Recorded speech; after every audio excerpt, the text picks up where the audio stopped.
How are you all? Hope you will be fine and enjoying your good health.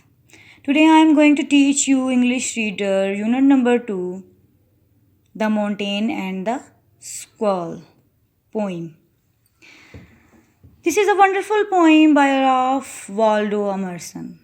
In this poem, a squirrel and a mountain have a quarrel because the mountain feels as though it is more important. They are fighting over the squirrel's place in the forest. The majority of the text is made up of the squirrel doing what it can to convince the mountain. In this poem, the poet wants to tell that each person has his or her own individual talent, and everyone or everything has its purpose in this world, none greater or less than another. So we should not judge or make fun of others like the mountain did to the squirrel, small in size. Let's go to the summary of the poem. Summary of the poem is: one day the mountain and the squirrel have a quarrel. The huge mountain calls the tiny squirrel a little prig. A prig means a person who is self-righteous and narrow-minded.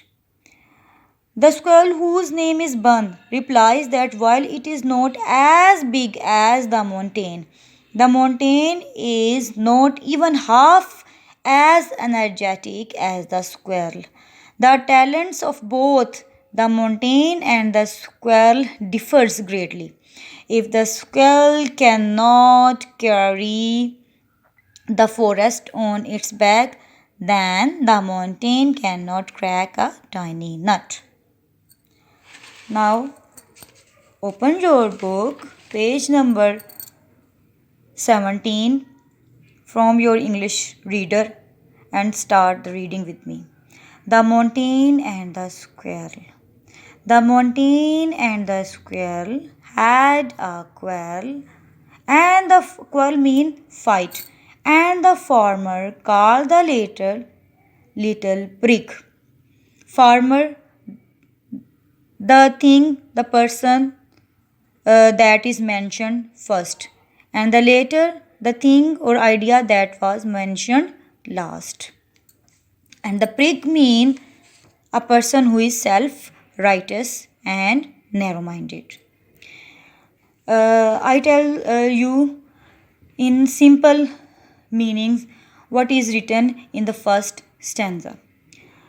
In this poem, the poet has personified two main characters, the mountain and the squirrel, so they can be able to speak to one another. In the first stanza of the poem, there is a mountain and a squirrel, and they got into a fight of some kind.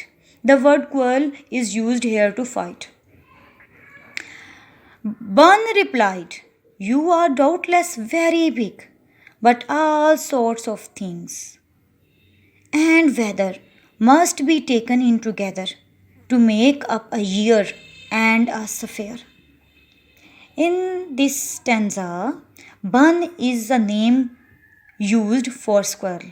You can say Bun is a nickname of a squirrel. Bun is replying to the mountain in a very clear and well spoken way. The squirrel starts that the mountain is very big.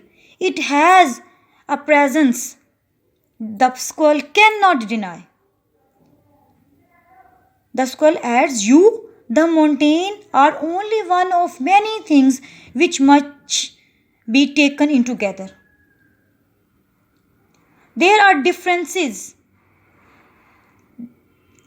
that come to the fact that they will not always get along." Now come to the third stanza. "And I think it no disgrace to occupy my place. If I am not so large as you, you are not so small as I, and no half so spray." Spray means active and lively. In this line, the squirrels lays out arguments that he does not see anything wrong with his occupying of one place on the mountain. Just as the mountain is large, with a large role to play, the squirrel is small with an equal role to play. The squirrel tells the truth that mountain is much larger than he is, but the squirrel is much more active. It can move quickly from place to place in a way the mountain cannot do so. Understand? Now come to the next stanza. I'll not deny you make a very pretty squirrel track. Talents differ, all is well and wisely put. If I cannot carry forests on my back, neither can you crack a nut. In this stanza, he continues on the same track in the line. The squirrel is showing his own advantages. He admits that the mountain is beautiful and a perfect place for a squirrel to roam. He admits that their talents are different. The mountain is able to carry forest on its back, but it cannot crack a nut. This is the difference. There is something